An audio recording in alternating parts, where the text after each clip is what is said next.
भक्त और भगवान दोनों की मैं वंदना करता हूं। आप सब भक्तजनों के समक्ष आज यहाँ मैं श्री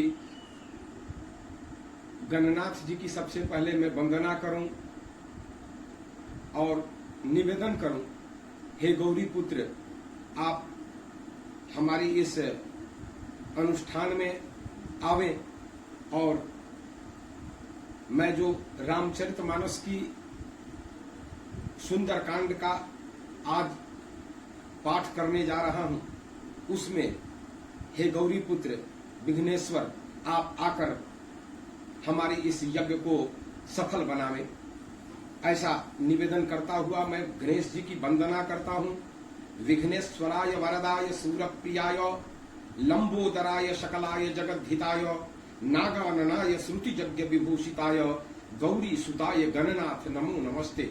हे गौरी पुत्र, आप अब संभालें, मैं आपके शरण में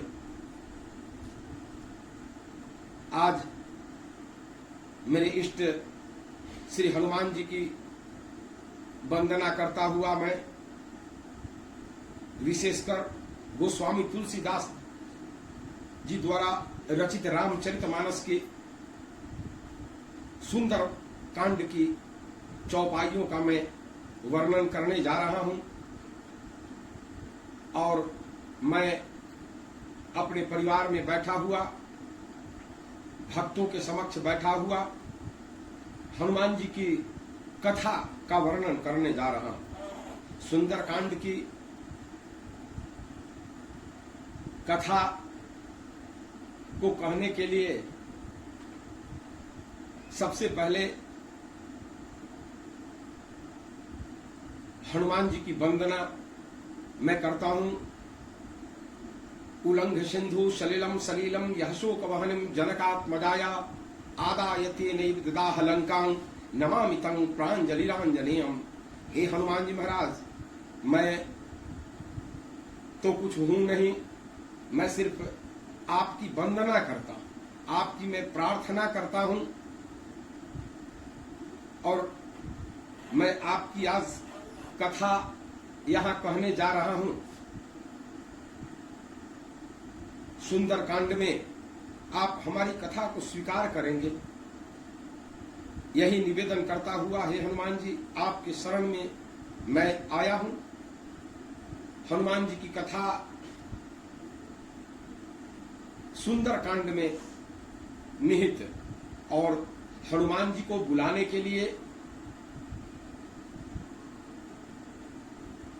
सुंदर कांड से के पहले किष्किंधा कांड के कुछ चौपाइयों का वर्णन किया जाता है, जैसा कि मनीषियों ने कहा हुआ है।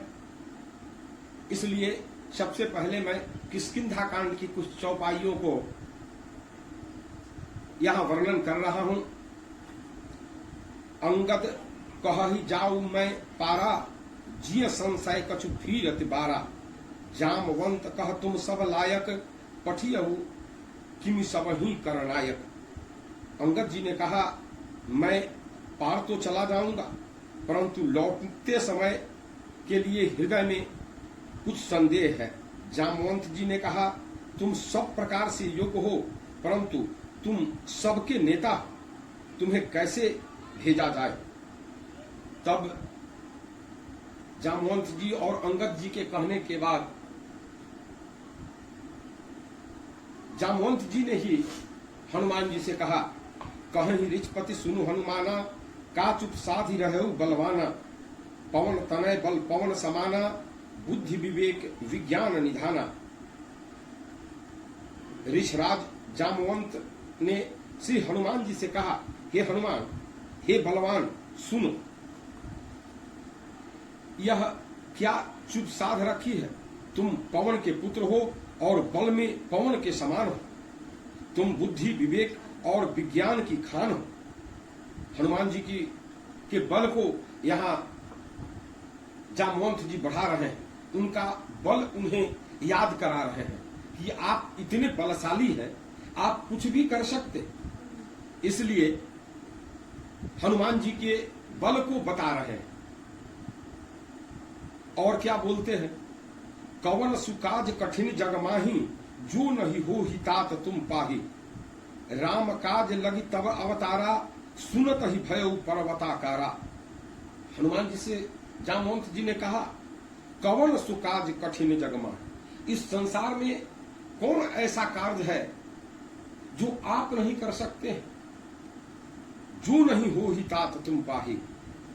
जैसे ही हनुमान जी ने सुना राम काज लगी तब अवतारा, हनुमान जी ने जैसे सुना कि मेरा अवतार जो है वह श्री रामचंद्र जी के कार्य को संपन्न कराने के लिए हुआ है, तो तब ही सुनते ही सुनत ही भय पर्वताकारा, सुनते ही भगवान हनुमान जी का शरीर जो है वो पर्वत के आकार का हो गया, इतना बड़ा हो गया।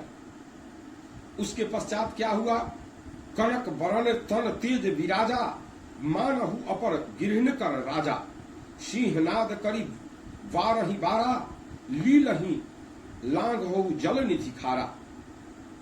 उनका सोना सा रंग हो, शरीर पर तेज सुशोभित है, मानो दूसरा पर्वतों का राजा सुमेरु हो।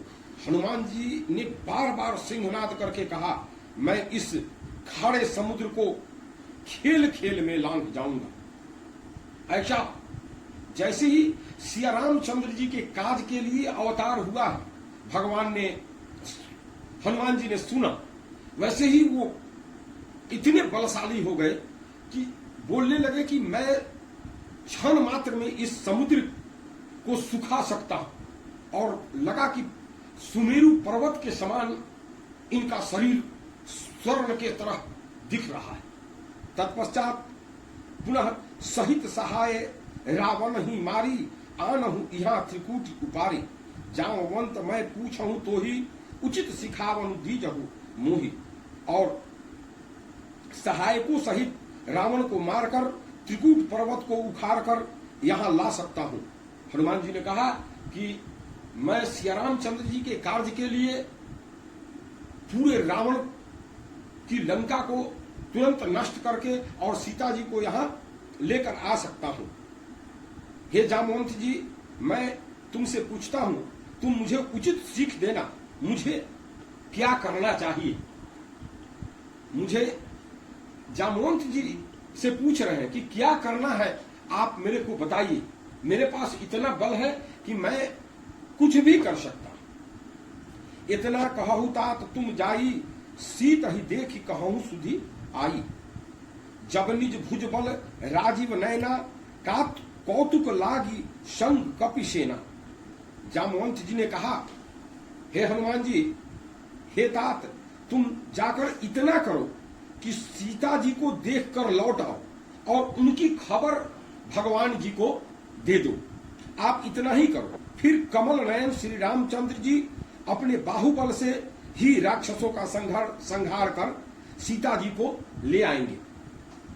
खेल खेल के लिए ही वे वानरों की सेना साथ लेंगे। हनुमान जी को जामवंत जी ने कहा कि आप इतना ही करिए कि आप जाइए और जाकर के सिर्फ सीता जी को देख करके आइए कि वहां सीता जी हैं। इतना ही आप देख करके और आ जाइए और यहां भगवान श्री रामचंद्र जी को ये संदेश दे दीजिए, और उसके बाद हम लोग बानर सहित भालू सहित चलेंगे और रावण को वहां से मार करके यहां लाएंगे। इतना ही कार्य हनुमान जी को सौंपा गया। कहने का अभिप्राय यह है कि आज के जीवन काल में ही जितना कार्य जिसको सौंपा जाए उतना ही करना चाहिए। ये हनुमान जी से हम सब लोगों को सीख मिलती है। हनुमान जी के पास इतना ताकत है कि हनुमान जी चाहे तो पूरी लंका को तहस नहस करके 2 मिनट में माता सीता जी को लेकर के आ सकते थे, लेकिन हनुमान जी को जामवंत जी ने कहा है कि सिर्फ आप जाइए और वहां माता सीता जी को देख करके और वहां से आकर के श्री रामचंद्र जी को ये बात बताइए कि हाँ वहां पर वो है, सुरक्षित है। तो सिर्फ तो उसके बाद हनुमान जी वहां से चलने के लिए तैयार होते हैं। छंद है कपिसेन संघ संहारि निशिचर राम सीतहि आनी है त्रिलोक पावन सुजस सुन मुनि नारदादि बखानी है जो सुनत गावत कहत समुझत परम पद नर पावई रघुबीर पद पाथो जमधुकर दास तुलसी गावई। बानरों की सेना साथ लेकर राक्षसों का संहार करके श्री रामचंद्र जी सीता जी को ले आएंगे। तब देवता और नारद आदि मुनि भगवान के तीनों लोकों को पवित्र करने वाले सुंदर यश बखान करेंगे, जिसे सुनने, गाने, कहने और समझने से मनुष्य परम पद पाते हैं और जिसे रघुवीर के चरण कमल का मधुकर भ्रमर तुलसीदास गाते हैं। भगवान तुलसीदास जी इसको गा रहे हैं कि आप इतना ही करिए। उसके बाद दोहा है भव बेसद रघुनाथ जसु सुनहि जे नर अरुणार तिनके सकल मनोरथ सिद्ध करहि त्रिपुरारि सियावर रामचंद्र की जय पवन सुत हनुमान की जय। श्री रघुवीर जी का यश भव जन्म मरण रूपी रोग की अचूक दवा है। श्री रघुनाथ जी की का नाम जो है, उनका भजन जो है, वह इस संसार के भव को पार कराने वाली दवा है। ऐसा गोस्वामी तुलसीदास जी यहां लिखते हैं। जो पुरुष और स्त्री इस कथा को सुनेगा या गाएगा, त्रिशिरा के शत्रु श्री राम जी उनके सब मनोरथों को सिद्ध करेंगे।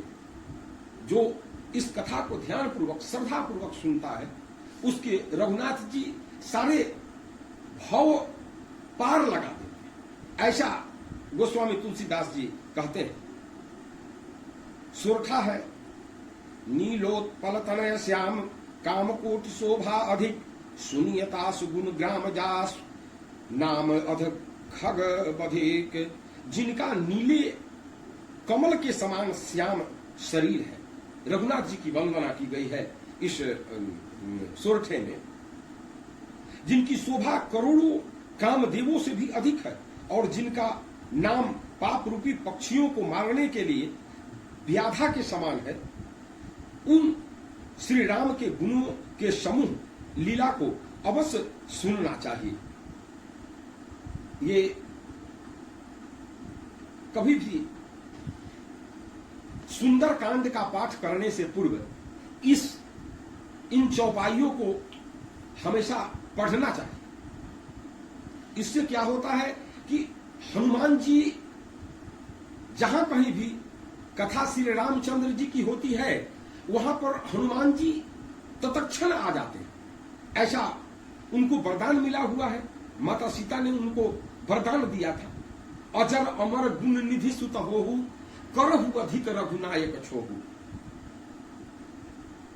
हनुमान जी को उन्होंने कहा था कि आप अमर रहेंगे और इस कलयुग में आकर आप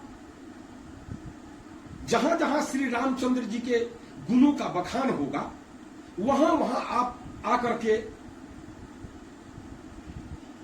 उपस्थित रहेंगे और श्री राम जी के चरणों में रहने वाले श्री रघुनाथ जी के अनुरागी लोगों को आप भव से पार लगाने में सीढ़ियों का काम करें। इसलिए जब कभी भी आप सब हनुमान जी को मनाने के लिए श्री सुंदर कांड का पाठ करते हैं, उससे पहले किष्किंधा कांड के इन चौपाइयों को अवश्य पढ़ें और पहले हनुमान जी को बुलावें और बतावें हनुमान जी को कि आपके पास इतना बल है, आपके पास इतनी शक्ति है, आप पहले अपने बल और शक्ति के साथ हमारी इस आराधना में उपस्थित, तब हनुमान जी की आराधना करें। इसलिए मैंने इस किष्किंधा कांड के इन चौपाइयों का पहले वर्णन किया। तत्पश्चात हम रामचरितमानस के पंचम सोपान सुंदर कांड की कथा को आगे बढ़ाते हैं। आप भक्त वृंदों से निवेदन है कथा या किसी भी प्रकार की कोई कथा है, उसे श्रद्धापूर्वक, ध्यानपूर्वक और उसे क्या कहते हैं, समर्पित होकर, किसी भी कार्य को जीवन में समर्पित होकर के किया जाए तो वो फलदायी होता है। या परिवार में कोई भी कार्य किया जाता है, सेवक कार्य किया जा रहा हो, गृहिणी कार्य किया जा रहा हो, हमारी मां बहनें भोजन बना रही हैं, हमारे बच्चे पढ़ाई कर रहे हैं, पूर्णतः डेडिकेशन के साथ, डिवोशन के साथ अगर कोई भी कार्य किया जाता है तो वो फलदायी होता है, अच्छा फल देता है। और भगवान की कथा में विशेष करके हम सबको कथा को ध्यान पूर्वक सुनना चाहिए, डेडिकेशन के साथ सुनना चाहिए, तो इसका अच्छा फल होता है। तब हनुमान जी हम लोगों के साथ रहते हैं। इसलिए मैं बारंबार अपने भक्त वृंदों से निवेदन करता जा रहा हूं, जो जितना समर्पित भाव से इस संसार में अपने कार्य को किया, वो उतना आगे की ओर निकल गया। तो समर्पण हम मानव जीवन के हर क्षण में होना चाहिए, हर पद पर समर्पण होना चाहिए। जहां हर क्षण में हम सब लोगों को समर्पण की भावना होगी, चाहे वो हमारे परिवार के बीच में हो या हमारा इस संसार के प्रति हो, चाहे हमारे कार्य क्षेत्र में हो, किसी भी क्षेत्र में समर्पण भावना से किया गया कार्य ही सफलता की सीढ़ी। हम कितना समर्पित हैं अपने कार्य में, यही आपके जीवन की ऊंचाइयों को प्राप्त करा सकता है। इसलिए मैं निवेदन करूंगा आप सबसे कि आप सब अपने अपने कार्य में पूर्णतः समर्पित होकर के कार्य। आज हम सब यहां कथा सुन रहे हैं, सुंदरकांड की कथा हो रही है, यहां भी समर्पण का एक विशेष महत्व है। समर्पण भावना से मन को एकाग्रचित करके भगवान की कथा को सुना जाए और उन गोस्वामी तुलसीदास जी द्वारा बताए हुए एक एक शब्द का अर्थ समझा जाए तो जीवन हम लोगों का धन्य हो सकता है। इसलिए मैं आज आप सबके समक्ष यहां सुंदरकांड की कथा को आरंभ करता हूं। श्लोक है, शांतं शाश्वतं प्रमेयम् अनघं निर्वाण शांति प्रदम ब्रह्मा शंभु फणीन्द्र शिव्यमनिशं वेदांत वेदम विभुम रामाख्यं जगदीश्वरं सुरगुरुं माया मनुष्यं हरिं वंदे अहं करुणाकरं रघुवरं भूपाल चूड़ामणिं नान्या अस्पृहा रघुपते हृदये अस्मदीये सत्यं वदामि च भवान् अखिलान्तरात्मा भक्तिं प्रयच्छ रघुपुंगव निर्भरां मे कामादि दोष रहितं कुरु मानसं च अतुलित बलधामं हेमशैलाभदेहं तनुजुवन कृशाणं ज्ञानिनामाग्रगण्यं सकल गुण निधानं बाणानामधीशं रघुपति प्रिय भक्तं बात जातं नमामि। सबसे पहले गोस्वामी तुलसीदास जी ने सुंदरकांड की को स्टार्ट करते हुए सबसे पहले भगवान विष्णु की वंदना की। वे कहते हैं, शांत सनातन अप्रिय अप्रमीय, प्रमाणों से जो परे है, जिसका कोई प्रमाण नहीं दिया जा सकता, भगवान का कोई प्रमाण नहीं हो सकता, ऐसे भगवान निष्पाप, जिसको कभी पाप नहीं लगता, मोक्ष रूप परम शांति देने वाले ब्रह्मा शंभु और शेष से निरंतर सेवा कराए जाने वाले सेवित, वेदांत के द्वारा जानने योग्य, वेदांत के द्वारा, वेदों के द्वारा जानने योग्य, सर्वव्यापक, सभी जगहों पर उपस्थित रहने वाले, देवताओं में सबसे बड़े, माया से मनुष्य के रूप में दिखने वाले, समस्त पापों को हरने वाले,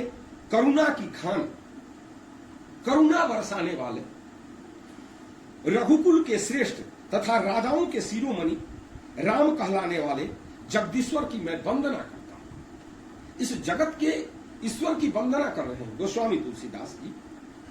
तत्पश्चात हे कहते हैं नान्या अस्पृहा रघुपते हृदय अस्मदी, हे रघुनाथ जी मैं सत्य कहता हूं और फिर आप सबके अंतरात्मा ही हैं, सब जानते ही हैं।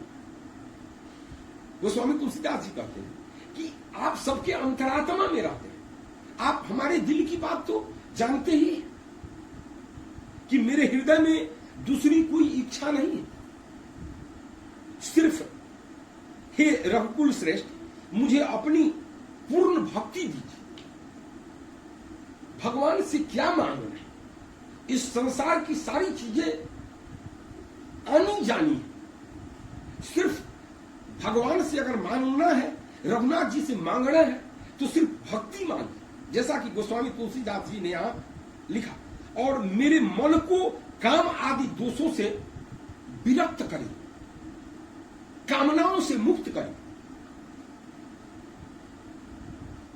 कोई सोचता है मुझे कार मिल जाए, कोई सोचता है मैं कलेक्टर हो जाऊं, कोई सोचता है मुझे घर हो जाए, ये सारी चीज हो जाएगी, ये कामना है। इन कामनाओं से ऊपर उठ करके गोस्वामी तुलसीदास जी बता रहे हैं कि हम सबको सिर्फ भगवान की भक्ति मांगनी चाहिए, भगवान से भक्ति मांगनी चाहिए कि हे भगवान आप हमको भक्ति दो। जब हम आपकी आराधना करें तो हमारा दिल द्रवित होता है, हम आपके समक्ष आपके चरण में आकर के द्रवित भाव से आपकी आराधना कर सके। सिर्फ आप हमें यही वरदान दीजिए और संसार की कामनाओं से मुक्त करें। ये गोस्वामी तुलसीदास जी ने यहां वंदना करी है श्री रघुनाथ जी की। पुनः मैं रघुनाथ जी के चरण के अनुरागी भगवान हनुमान जी के शरण में आता हूं। गोस्वामी तुलसीदास जी हनुमान जी की वंदना करते हुए बोलते हैं अतुलित बलधामम हेम शैलावदेहम, हे हनुमान जी आप अतुल बल के धाम, सोने के पर्वत सुमेरु के समान है। कांति युक्त शरीर वाले, दैत्य रूपी वन को विध्वंस करने वाले, संपूर्ण गुणों के निधान, पारणों के स्वामी श्री रघुनाथ जी के प्रिय भक्त पवन पुत्र श्री हनुमान जी की मैं वंदना करता हूं, उनको प्रणाम करता हूं। हनुमान जी की को प्रणाम करने के पश्चात मैं रामचरितमानस की चौपाइयों का बखान आप सबके समक्ष करने जा रहा हूं।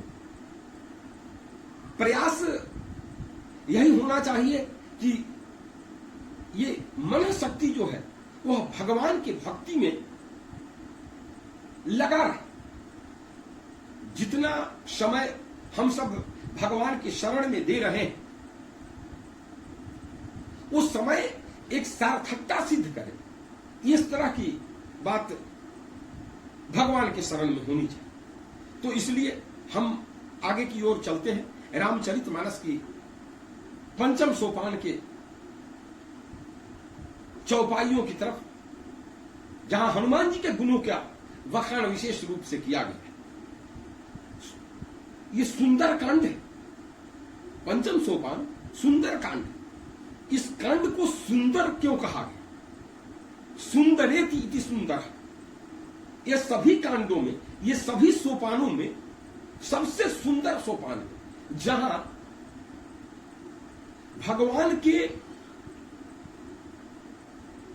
सुंदर सुंदर वचनों को गोस्वामी तुलसीदास जी ने लिखा है। जहां ये कांड भाव विह्वल कर देने वाला कांड, जहां सीता जी की खोज करने हनुमान जी जा रहे हैं। हनुमान जी को जब सीता जी मिले तो सीता जी भाव विह्वल हो गई। अजर अमर गुण निधि सुत होहु करहु अधिक रघुनायक छो। इतनी प्रसन्नता हुई माता जगदम्बा को, माता सीता को, कि उन्होंने ऐसा वरदान दे दिया हनुमान। इन सब भावपूर्ण व्याख्या के लिए गोस्वामी तुलसीदास जी ने इस कांड का नाम सुंदर कांड रखा। तो उसी सुंदर कांड की आज हम लोग यहाँ पाठ करने जा रहे हैं और उसके अर्थ के बारे में। तो सबसे पहले चौपाई, जामवंत के वचन सुहाए, सुनि हनुमंत हृदय अति भाए, तब लगी मोहि परखऊं तुम भाई, सही दुख कंद मूल फल खाए। जामवंत जी के वचनों को सुनकर हनुमान जी के हृदय को बहुत ही अच्छा लगा। जामवंत जी ने जो उनका बड़ाई किया, उनको बताया कि आप इतने बलशाली हैं, ये बात सुनकर हनुमान जी को बड़ी प्रसन्नता हुई। और हनुमान जी ने बोला, हे भाई, तुम लोग दुख सहकर कंद मूल फल खाकर तब तक मेरी राह देखते रहना जब तक मैं माता सीता जी का खोज करके और उनकी सुधि लेकर रघुनाथ जी को न बता दूं। जब लगी आवो सीत ही देखी, हो यही काज मोहि हरस विशेषी, यह कहीं नाई सब ही कहूं माथा, चले हरस धिया धरि रघुनाथा। जब तक मैं सीता जी को देखकर लौट के ना आऊं, काम अवश्य होगा, क्योंकि मुझे बहुत ही हर्ष हो रहा। यह कहकर और सबको मस्तक नवाकर तथा हृदय में श्री रघुनाथ जी को धारण करके हनुमान जी हर्षित होकर के चले। अब देखिए, जब लगी हनुमान जी कैसे जा रहे हैं। किसी भी कार्य को जिंदगी में करने चलने के पहले हर्षित होकर के चलना, ये हनुमान जी की इन चौपाइयों से गोस्वामी तुलसीदास जी ये दर्शा रहे। यह कहीं नाई सब ही कहूं माथा, हो यही काज मुहि हरस विशेष। ये कार्य अवश्य होगा, ऐसा विशेष प्रकार से हनुमान जी को प्रसन्नता हो रही, खुशी हो रही। इसे क्या गोस्वामी तुलसीदास जी ने दर्शाने का प्रयास किया। कोई भी कार्य आप जीवन में करने चल रहे हैं, चाहे हम विद्या अध्ययन कार्य में ही जा रहे हैं या हम किसी भी कार्य के लिए घर से निकल रहे हैं, तो सबसे पहले घर का माहौल, आप सब पारिवारिक गृहस्थ आश्रम में रहने वाले हम सब लोग हैं, सबसे पहले कार्य करने के लिए अगर कोई शुभ कार्य, कोई अच्छा कार्य, कोई बड़ा कार्य करने आप लोग जा रहे हैं, तो सबसे पहले परिवार में एक खुशी का माहौल होना चाहिए, हर्षित होना चाहिए व्यक्ति। हर्ष विशेष, हनुमान जी बोलते हैं कि मेरे को विशेष हर्ष हो रहा है जब मैं ये रघुनाथ जी के ये कार्य करने जा रहा। यह कहीं नाई सब ही कहूं माथा। और इससे क्या तात्पर्य निकलता है, हनुमान जी जब कार्य कोई करने जा रहे हैं तो सबसे पहले तो वो प्रसन्न है, और दूसरी बात क्या बोल रहे हैं कि हनुमान जी सबको पैर छू करके जा रहे हैं। कोई भी बड़ा कार्य करने जाए, हम सभी, कोई भी हम गृहस्थ आश्रम में रहने वाले लोग, तो प्रसन्नता आवश्यक है। इसी पर आपकी सफलता निर्भर करती है। तो उस अवस्था में कोई भी कार्य आप सब घर से करने के लिए निकले तो सबसे पहले हर्ष होना चाहिए, घर में खुशी का माहौल होना चाहिए। तत्पश्चात सब बड़े बुजुर्गों के आशीर्वाद लेकर के ही कोई शुभ कार्य, कोई बड़ा कार्य करना चाहिए, उसमें अवश्य ही सफलता मिलती है। गोस्वामी तुलसीदास जी ने स्पष्ट कर दिया है इन चौपाइयों, यह कहीं नाई सब ही कहूं माथा, चले हर्ष ही धरि रघुनाथ। बड़े बुजुर्गों का आशीर्वाद और अपने भगवान का आशीर्वाद को प्रणाम करके ही कार्य को करना चाहिए। हनुमान जी आगे की चौपाइयों में आप हम सब लोगों को ये मिलेगा, प्रवसी नगर कीजे सब काजा, हृदय राख कोसलपुर राजा। कोई भी कार्य करने चलिए तो हृदय में रघुनाथ जी को बसा लीजिए। रघुनाथ जी को बसाने के लिए आप सब लोगों को ये पता होगा, एक श्लोक है, नीलाम भुजस्याम मलको मलांगम सीता समारोह पितवाम भागम पाणौ महासा एकचारु चापम नमामि रामम रघुवंशनाथम। इसका अर्थ भी आप सब लोगों को पता हो। नीलाम भुजस्याम मलको मलांग्यम, कैसे भगवान का रूप होगा? नीलाम भुजस्याम को मलको मलांगम, नीले आकाश के वर्ण का जिसका शरीर है, मलको मलांगम, और सभी अंग जो है वो सब कोमल ही कोमल है। नीलाम भुजस्याम मलको मलांगम सीता समारोह पितमाम भागम, और जिनके बाएं भाग में सीता जी विराजमान है और जो अपने पिता के द्वारा घर से बाहर किए गए हैं, पितवा मभागम पाणव महासा एकचारुचापम, और जिनके हाथों में, जिनके कंधे पर धनुष और वाण है, एकचारुचापम नमामि रघुवंशनाथ, ऐसे रघुनाथ जी को मैं बार बार प्रणाम करता हूं। ऐसे रघुनाथ जी को मैं अपने हृदय में बसा करके, और तब प्रविशि नगर कीजिए सब काजा, हृदय राख कोसलपुर राजा, ऐसे ऐसे कोसलाधीश को मैं हृदय में बसाकर किसी भी कार्य को, किसी भी अच्छे कार्य को, किसी भी शुभ कार्य को करने के लिए घर से बाहर निकलना चाहिए। जैसा कि हनुमान जी यहां कर रहे हैं, चले हरस ही धरी रघुनाथा, रघुनाथ जी को अपने हृदय में वसाकर और माता सीता जी के खोज के लिए चल पड़े। सिंधु तीर एक भूधर सुंदर, कौतुक कूद चढ़ेउता ऊपर, बार बार रघुवीर संभारी, तर के पवन तनय बल भारी। समुद्र के तीर पर एक सुंदर पर्वत था। जब आगे बढ़े हनुमान जी वहां से तो वहां समुद्र के तट पर एक सुंदर पर्वत था। हनुमान जी खेल खेल में ही, अनायास ही उस पर्वत पर चढ़ गए। इतने बलशाली हो गए थे हनुमान जी, अतुलित बल धामम, अतुलनीय बल के धाम है हनुमान जी। अगर किसी को बल और बुद्धि चाहिए तो हनुमान जी की ही आराधना करनी है। अष्ट सिद्धि नवनिधि के दाता हनुमान जी के पास 8 सिद्धियां और 9 प्रकार की निधियां विराजमान है। गोस्वामी जी ने हनुमान चालीसा में लिखा।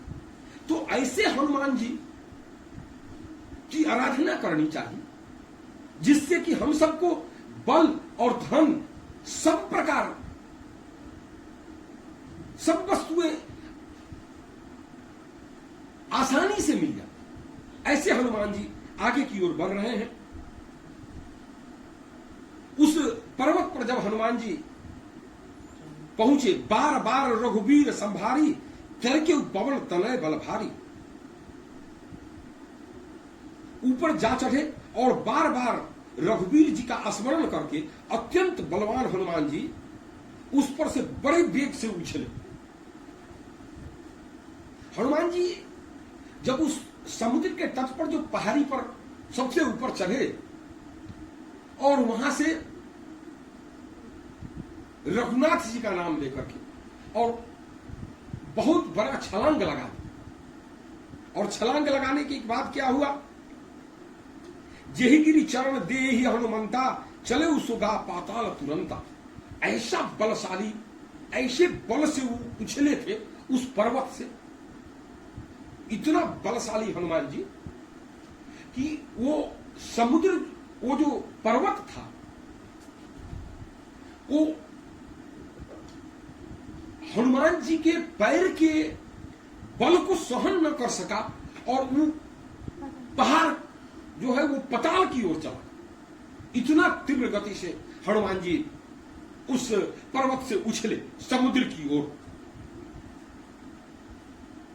जिमी अमोघ रघुपति कर बाना, यही भांति चले हनुमाना। जिस पर्वत पर हनुमान जी ने पैर रखकर चले, जिस पर से वे उछले, वह तुरंत ही पताल में धंस गए। जैसे रघुनाथ जी का अमोघ बाण चलता है, उसी तरह हनुमान जी चले। आज जो ये रॉकेट मिसाइलें बनाई जा रही है संसार में, और आप सब दूरदर्शन के माध्यम से देखते भी होंगे कि वो यहां से मिसाइल उड़ करके वहां चला जा रहा है। ये सब क्या है? हमारे रामचरितमानस से निकाल करके इस संसार के वैज्ञानिकों ने इसके मेथड को देख करके इन मिसाइलों का निर्माण किया है। हमारा हिंदू धर्म, वैदिक धर्म पूर्णतः विज्ञान पर आधारित है, और हमारे वेद के ग्रंथों को देख देख कर आज विश्व के वैज्ञानिक सभी यंत्रों का निर्माण कर रहे हैं। हमारे इस संसार में सबसे पहले हवाई जहाज भगवान इंद्र के पास और रावण के पास पुष्पक विमान हुआ करता था। उस विमान की व्यवस्था को रामचरितमानस में से देखकर और उसको कैसे बनाया गया, इसको वेदों से उन श्लोकों को निकाल करके ही आज के वैज्ञानिकों ने वायुयान का निर्माण किया। इसलिए हमारे हिंदू धर्म में, हमारे वैदिक धर्म में, वेदों में सभी चीजों को लिखा गया। आज से 10,000 20,000 वर्ष पूर्व हमारा जो ये धर्म था, हमारी जो सनातन संस्कृति थी, यह आज से बहुत ज्यादा विकसित थी।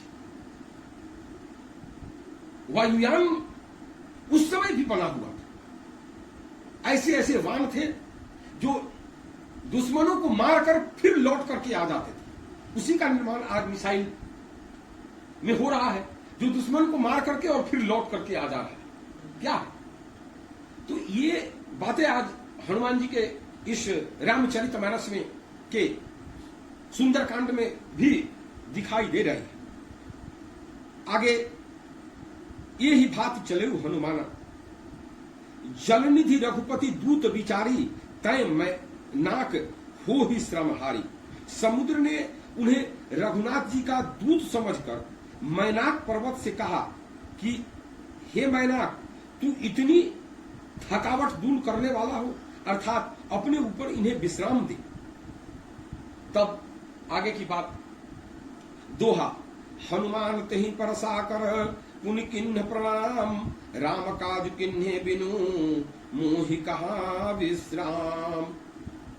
हनुमान जी ने उसे हाथ से छू दिया, फिर प्रणाम करके कहा, हे भाई, श्री रामचंद्र जी का काम किए बिना मुझे विश्राम कहां है। कहने का अभिप्राय है कि व्यक्ति को अगर कोई कार्य सौंपा जाता है जिंदगी में, मानव जीवन, जैसे देखा जाए हनुमान जी आगे की ओर बढ़ रहे हैं, वहां मैनाक ने उनको रोका, कहा कि थोड़ा विश्राम तो कर लीजिए, परंतु वो बोल रहे हैं कि नहीं, मेरा जो लक्ष्य है, जो लक्ष्य लेकर के मैं वहां से चला हूं, उस लक्ष्य को ही मैं साधने के पश्चात ही मैं आराम करूंगा। इससे हम सबको जीवन में उतारना चाहिए। जीवन में अगर उसको अंग्रेजी में कहते हैं रेगुलराइजेशन, अगर आपको अपने कार्य में रेगुलराइजेशन है, रेगुलरिटी है, आपके दिनचर्या में शामिल है कोई कार्य, तो आपको सफलता कोई नहीं रोक सकता। जैसे हनुमान जी को मैनाक ने कहा कि आप थोड़ा विश्राम कर लीजिए, आप इतने बलशाली हैं, कल चले जाइएगा। तो हनुमान जी ने क्या कहा कि नहीं, बिना रघुनाथ जी के, बिना मैं अपने मालिक के कार्य को किए हुए जा नहीं सकता, रुक नहीं सकता, मैं आराम नहीं कर सकता। वही बात गोस्वामी जी ने यहां लिखी कि मैं विश्राम करने के लिए नहीं, जो मेरे को लक्ष्य मिला है, उस लक्ष्य की प्राप्ति के पश्चात ही मैं विश्राम करूं। आगे, जात पवन सुत देवन देखा, जाने कहूं लब बल बुद्धि विशेषा, सुरसा नाम अहि कह माता, पट यहीं आई कहीं तही बात आ। देवताओं ने पवन पुत्र हनुमान जी को जाते हुए देखा। पवन पुत्र हनुमान जी को देवताओं ने जाते हुए देखा तो देवताओं को शंका हुआ कि हनुमान जी इतना बड़ा कार्य कर सकेंगे कि नहीं। इसकी परीक्षा लेने के लिए और भगवान ने सुरसा नामक एक राक्षसी को भेज दिया कि जाकर के इनकी परीक्षा लो, इनमें कितना ताकत है, इनमें कितना बल है। आदमी के बल की परीक्षा कब होती है, आदमी की बुद्धि की परीक्षा कब होती है? जब वह किसी साक्षात्कार में उपस्थित होता है, जब किसी परीक्षा में वह चरमोत्कर्ष से उत्तीर्ण होता है। भाई हनुमान जी को भगवान ने तो भेज दिया, लेकिन और सभी देवी देवताओं को उन पर शक हुआ तो उन्होंने परीक्षा लेने की चाहिए। अब आगे परीक्षा में क्या होता है आप सब देखें। मेनक वो सुरसा सर्पों की माता थी, वो भेजा। उसने आकर हनुमान जी से बात कही। हनुमान जी से क्या कहा सुरसा ने? आज सुरन मोहि दिन ने हारा, सुनत बचन कह पवन कुमारा। राम काज करी फिरी मैं आवो, सीता कही सुधी प्रभु ही सुनाओ। सुरसा ने कहा कि आज भगवान ने मुझे बहुत सुंदर आहार भोजन दिया। ऐसा सुनकर तुरंत पवन कुमार ने बोला, मैं सिया रामचंद्र जी के काज करने जा रहा हूं।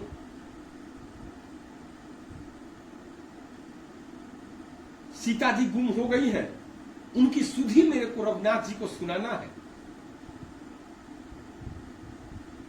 तब तब पठऊं, तब तब बदन पैठऊं आई, सत्य कहूं मुहि जान दे माई। सुरसा को बोल रहे हैं, हे माता, आपसे निवेदन, आपसे प्रार्थना है, मैं रघुनाथ जी को अपना संदेश सीता जी के विषय में जब बता दूंगा, उसके बाद मैं आपके शरीर में बैठ जाऊंगा। अर्थांतर के विचार से मैं आप मेरे को खा लेना, लेकिन अभी मेरे को अपने भगवान हनुमान जी की चरण में की सेवा करने दो, उनका कार्य सफल करने दो। कबनहु जतन दे ही नहीं जाना। सुरसा ने कहा कि मैं कोई भी जतन कर लीजिए हनुमान जी, मैं आपको जाने नहीं दूंगी। ग्रससी न मोहि कहू हनुमाना। हे हनुमान जी, आपको तो मैं खाऊंगी ही किसी कीमत पर, आपको यहां से जाने नहीं दूंगी। तब उसके पश्चात क्या हुआ? जो जन भरित ही बदन पसारा, कपितनु किन्ह दुगुन विस्तारा। 16 जोजन मुखत ही थयऊ, तुरत पवन सुत 32 भयऊ। योजन भरी तेहि बदन पसारा। 1 योजन का मुंह बना लिया सुरसा ने। कपितनु किन्ह दुगुन विस्तारा। तो हनुमान जी अपने शरीर को 1 योजन से 2 योजन कर ली, विस्तार कर लिए। 16 योजन मुख ही थयऊ, तुरत पवन सुत 32 भयऊ। जब सुरसा ने 16 योजन का अपना मुख फाड़ा तो हनुमान जी अपने मुख को 32 योजन का अपने शरीर को बना लिए। 32 भयो। जस जस सुरसा बदन पठावा, दास दून कपि रूप दिखावा। जैसे जैसे सुरसा अपने मुख को फाड़ रही थी, उसका दुगुना शरीर हनुमान जी अपने शरीर को उसका दुगुना बना रहे। तब क्या हुआ? सतजो जन जही तेही आनंद किन्हा। 100 योजन का जैसे ही सुरसा ने अपना आनन किन्हा, मुख को फाड़ 100 योजन का, वैसे ही हनुमान जी ने क्या किया, अति लघु रूप पवन सुत लिन्हा। हनुमान जी अपने शरीर को एकदम छोटा बना ली। अब क्या हुआ उसके पश्चात, उसका तो 100 योजन का मुख फटा हुआ था सुरसा का, और हनुमान जी तुरंत 100 योजन से छोटा एक मानव की तरह हो गए। तब पश्चात क्या हुआ, बदन पर पुनि बाहर आवा, सीधे हनुमान जी सुरसा के मुख में समा गए और समा करके बाहर निकल गए। मागा विदा ताहि सिरुनावा, और उसके बाद सुरसा जब तक मुंह बंद करती तब तक वो बाहर आकर के उनसे प्रार्थना करने लगे, हे मां, मैं आपके मुख में चला गया था और आकर के मैं आपसे विदा मांगता हूं, आप मेरे को अपने मालिक का कार्य करने के लिए जाने दीजिए। मोहि सुरन जेहि लाग पठावा, बुद्धिबल मरम तूर मैं पावा। उसके बाद सुरसा ने कहा कि मोहि सुरन जेहि लाग पठावा। सुरसा ने बोला कि मेरे को जिस कार्य के लिए भगवान लोगों ने भेजा था, बुद्धिबल मरम तूर मैं पावा, आपकी बुद्धि और बल की परीक्षा लेने के लिए वह मैं पा गई। अर्थांतर के विचार से सुरसा हनुमान जी के बल और बुद्धि की परीक्षा लेने आई। उसने देख लिया कि ये 100 योजन तक अपना शरीर बढ़ा सकते हैं और क्षण मात्र समय में लघु रूप भी धारण कर सकते हैं। ऐसे हनुमान जी, ऐसे बल के धाम हनुमान जी के लिए लंका में जाकर के और सीता जी की सुधि लेकर के रघुनाथ जी को बता देने में कोई बड़ी बात नहीं है। और तब सुरसा वहां से बुद्धिबल मरम तोर मैं पाओ। तत्पश्चात दोहा है, राम काज सबु करियहु तुम बल बुद्धि निधान, आशीष दे गई सो हर्षि चले हनुमान। राम काज सब करियहु, सुरसा बोल रही है कि हे हनुमान जी, मैं आपको आशीर्वाद देती हूं। राम काज सब करियहु, रामचंद्र जी के सारे कार्य आप करेंगे। तुम बल बुद्धि निधान, तुम जो है, आप जो है वह बल और बुद्धि के निधान है। माने निधान माने मंजूसा, निधान माने खजाना, स्टोर। बल और बुद्धि के हनुमान जी खजाना। हनुमान जी की आराधना इसीलिए आवश्यक है। जो बल और बुद्धि के खजाना रखे हुए हैं, ऐसे हनुमान जी की आराधना हम लोगों को करनी चाहिए। विद्यार्थियों को हनुमान जी की विशेष प्रार्थना करनी चाहिए, इसलिए कि बुद्धि का खजाना हनुमान जी के पास।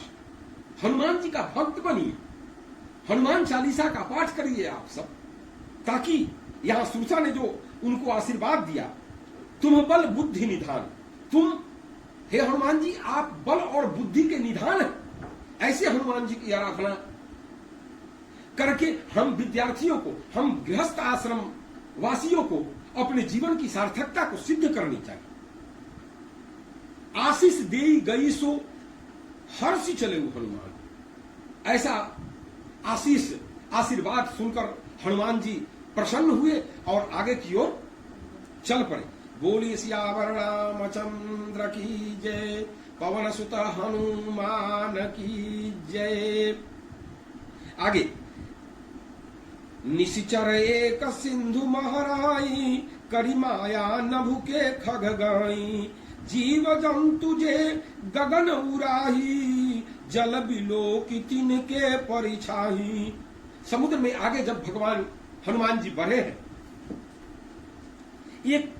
एक समुद्र में एक राक्षसी रहती थी। वह माया करके आकाश में उड़ते हुए पक्षियों को पकड़ लेती थी और आकाश में जो जीव जंतु उड़ा करते थे, वह जल में ही उनकी परछाई देख करके उसको अपनी ओर खींच लेते और खा जाते थे। ऐसा एक राक्षसी जल में वहां थी। गही छाह सक सोन उड़ाई, यही विधि सदा गगन चर खाई। सोई छल हनुमान कह किन्हा, तासु कपटु कपि तुरंत ही चिन्हा। उस परछाई को पकड़ लेती थी जिससे वे उड़ नहीं सकते थे और जल में गिर पड़ते थे। इस प्रकार वह सदा आकाश में उड़ने वाली जीव जंतुओं को खाया करती थी। उसने वही छल हनुमान जी से भी किया। हनुमान जी ने तुरंत उसका कपट पहचान लिया। हनुमान जी तुरंत समझ गए आकाश मार्ग से कि ओ ये परछाई से हमको उड़ने नहीं देगी। तब क्या हुआ? ताहि मारी मारुत सुत वीरा, बारिधि पार गए मति धीरा। जहां जाई देखी वन शोभा, गुंजत चंचरीक मधुलोभा। ताहि मार मारुत सुत वीरा, उस समुद्र में रहने वाली उस राक्षसी को मारकर मारुत सुत, मारुत कहते हैं हवा, पवन, पवन के पुत्र, मारुत सुत वीरा, वीर, बजरंग बली। बजरंग बली के नाम के पहले वीर लगा। उनसे ज्यादा बल इस त्रिभुवन में किसी के पास नहीं, इसीलिए उनके नाम के पूर्व वीर लगा। मारुत सुत वीरा, बारिधि पार गए मति धीरा। तत्पश्चात भगवान समुद्र के उस पार पहुंचे। जहां जाई देखी वन शोभा, गुंजत चंचरीक मधुलोभा। उन्होंने समुद्र के उस पार जाकर के वहां वन की शोभा को देखा। पुष्प लोभ से भौरे गुंजायमान हो रहे थे। रावण के लंका की ओर भगवान पहुंच गए हैं हनुमान जी। अब आगे गोस्वामी तुलसीदास जी कहते हैं, उमा न कछु कपि कै अधिकाई, प्रभु प्रताप जो काल ही खाई।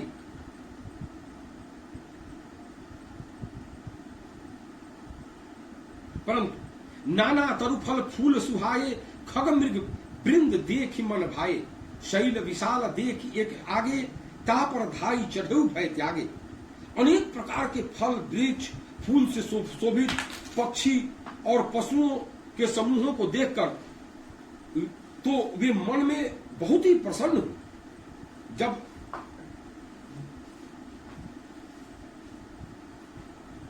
गोस्वामी तुलसीदास जी लिखते हैं कि जब रावण के बाग में हनुमान जी पहुंचे तो वहां की छटाओं को देखकर बड़ी प्रसन्न हुए हनुमान जी देखकर। अब उसके पास पश्चात हनुमान जी क्या कर रहे हैं? नाना थरुफल फूल सुहाये, खग मृग वृंद देखि मन भाए। शैल विशाल देखि एक आगे, तापर धाई चढ़ऊ भय त्यागे। अनेकों प्रकार के वृक्ष, फल, फूल से सुशोभित पक्षी और पशुओं के समूहों को देखकर वे तो मन ही मन बड़ी प्रसन्न हुए। सामने एक विशाल पर्वत देखकर हनुमान जी भय त्याग कर उस पर दौड़कर जा चढ़े। फिर एक पर्वत पर जा समुद्र के उस पार जाकर के चढ़ गए। तत्पश्चात यहां ये पूरी कथा जो है ये भगवान शिव जी उमा माता को, पार्वती माता को सुना रहे। ये पूरी रामचरितमानस की कथा जो है ये पूरी कथा माता पार्वती को भगवान शिव सुना रहे। गोस्वामी तुलसीदास जी यहां आगे लिखते हैं, उमा न कछु कपि कै अधिकाई, प्रभु प्रताप जो काल ही खाई। गिरि पर चढ़ लंका ते ही देखी, कहीं न जाई अति दुर्ग विशेषी। भगवान शिव जी कहते हैं, हे उमा, उमा न कछु कपि कै अधिकाई। इसमें हनुमान जी का कपि का कोई अधिकारी नहीं है, उनका कोई बड़प्पन नहीं है। इसमें क्या है? प्रभु प्रताप जो काल ही खाई। जो भगवान रघुनाथ जी की कृपा है वो बड़े बड़े काल को भी, महाकाल को भी समाप्त करता है। काल की व्यवस्था को ठीक करने वाले तो रघुनाथ जी की कृपा से ही हनुमान जी इतने बड़े बड़े पर्वतों को लांघ कर आज यहां रावण की लंका में आ गए। इसमें हनुमान जी की कोई बड़ाई नहीं है, यह प्रभु का प्रताप है जो काल को भी खा जाता है।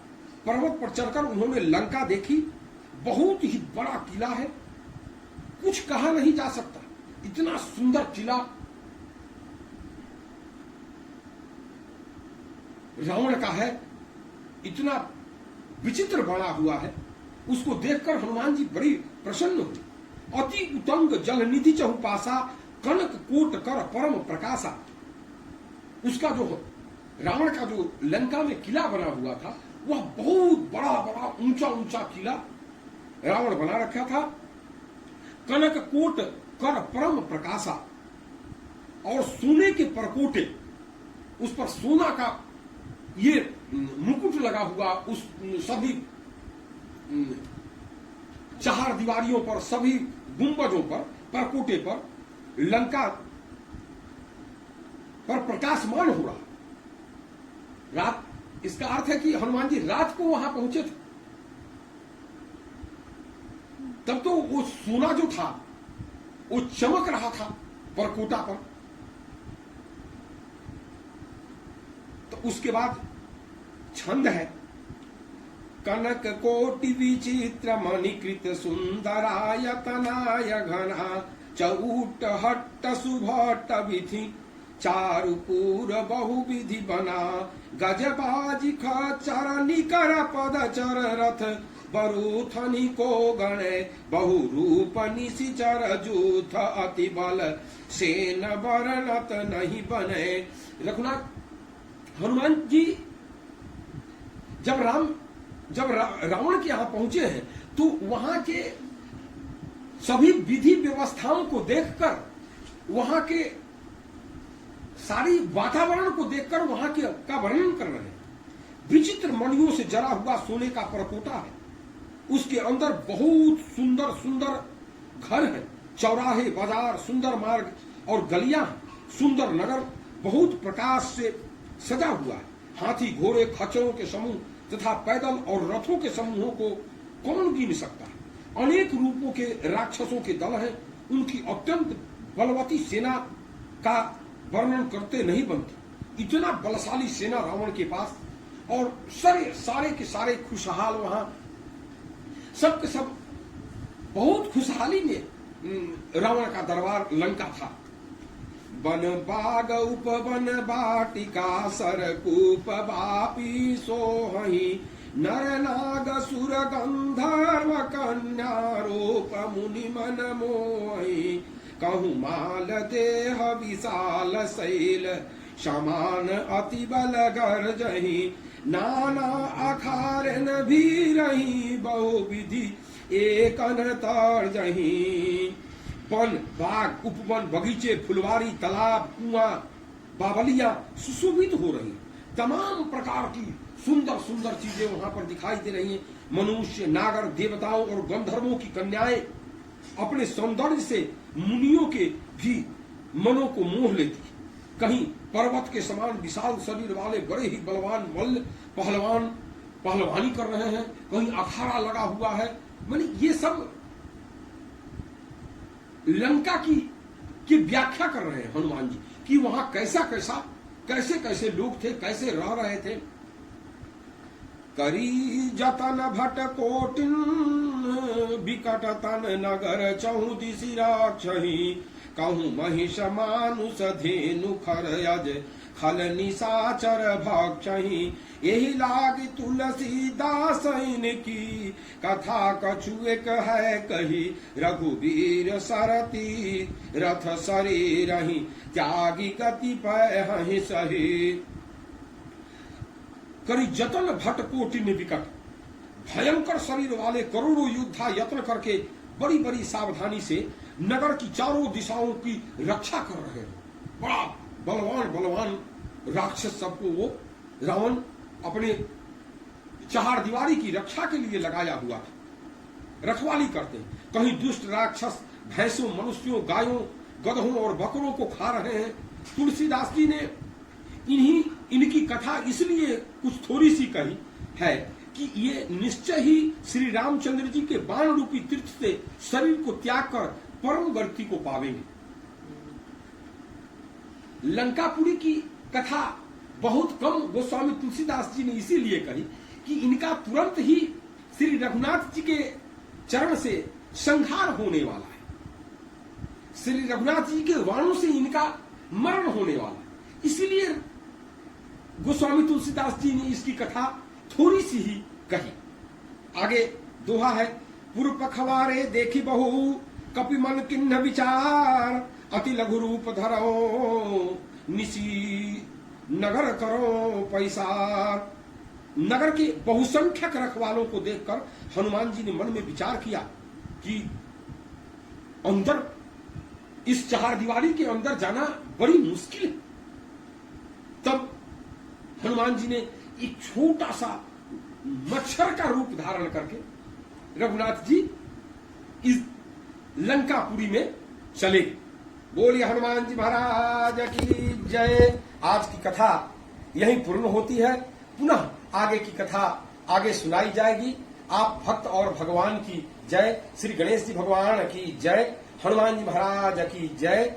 श्री रघुनाथ जी महाराज की जय।